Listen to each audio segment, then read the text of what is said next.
Board exams के सिर्फ गिने चुने दिन बचे हैं और तैयारी कुछ भी नहीं हो पाई है। बुक्स से पूरी टेबल या अलमीरा भरी है, पर उन बुक्स में से एक भी चैप्टर नहीं तैयार है। समझ नहीं आ रहा एक साल की तैयारी सिर्फ गिने चुने महीनों में कैसे करें। याद रहे, जीत और हार आपकी सोच पर निर्भर करता है। मान लो तो हार होगी और अगर ठान लो तो जीत होगी। इस प्रॉब्लम को देखते हुए मैंने बहुत रिसर्च के बाद यूपीएससी टॉपर्स के बताए हुए उन मेथड के बारे में आपको बताऊंगा जिस मेथड से उन्होंने कम से कम समय में ज़्यादा से ज़्यादा तैयारी की है, जिसे मैंने SWICQR टेक्निक नाम दिया है।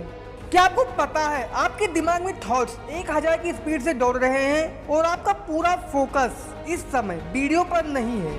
तो प्लीज़ पहले वीडियो पर फोकस कीजिए। कुछ बहुत ही कमाल की चीज आपको मिलने जा रही है और जिनका फोकस है वो और ध्यान से सुने। चलते हैं टेक्निक पर। SW का मतलब है स्ट्रेंथ और वीकनेस। सबसे पहले हमें ये देखना होगा कि कौन से सब्जेक्ट में हमारी स्ट्रेंथ है और कौन सा सब्जेक्ट हमारा वीक है। जैसे कैरी मिनाटी की स्ट्रेंथ है रोस्टिंग, भुवन बाम की स्ट्रेंथ है कॉमेडी और आपकी स्ट्रेंथ है गर्लफ्रेंड या बॉयफ्रेंड, है ना? मजाक कर रहा था यार, दिल पे मत लेना।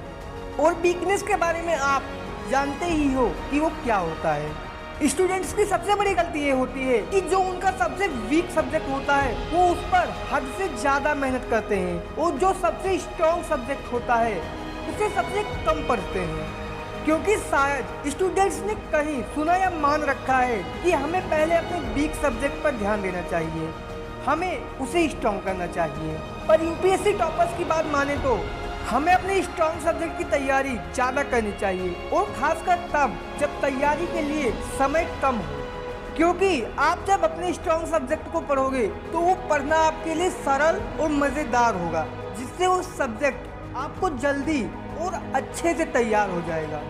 इस भाई की वीडियो उस भाई की लाइफ की हर प्रॉब्लम का सॉल्यूशन है। अगर आपका एग्ज़ाम में आपके स्ट्रेंथ वाले सब्जेक्ट में 100 में से 80 मार्क्स भी आ गए और वीक सब्जेक्ट में अगर कम नंबर भी आए तो आपके परसेंटेज पर ज़्यादा असर नहीं होगा। लेकिन वीक सब्जेक्ट को पढ़ना बिल्कुल ना छोड़ें, रोज पढ़ें पर कम पढ़ें। लक्ष्य एक होता है और रास्ते अनेक। कभी रास्ता बंद हो जाए तो रास्ता बदलो, लक्ष्य नहीं।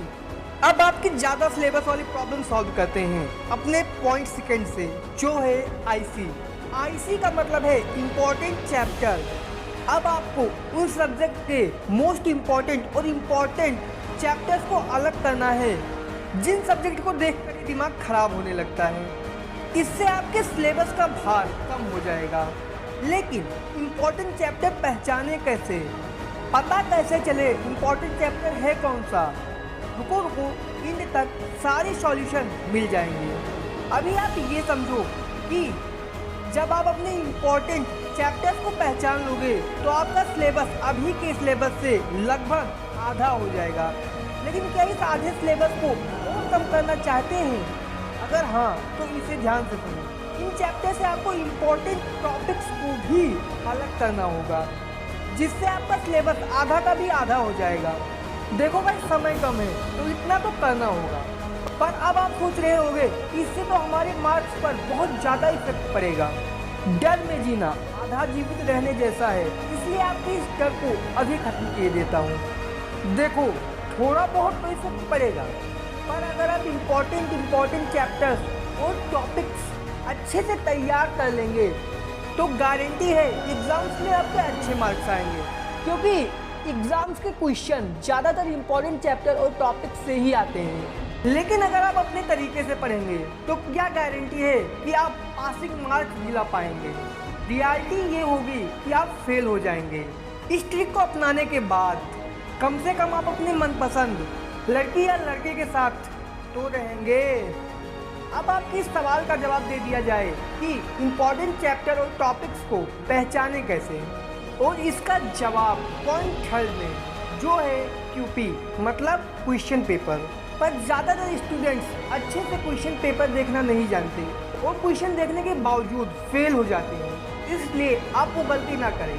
आप पहले पिछले 4 या 5 साल के क्वेश्चन पेपर लें और उनके हर क्वेश्चन को देखें कि वो किस चैप्टर किस टॉपिक से आया है।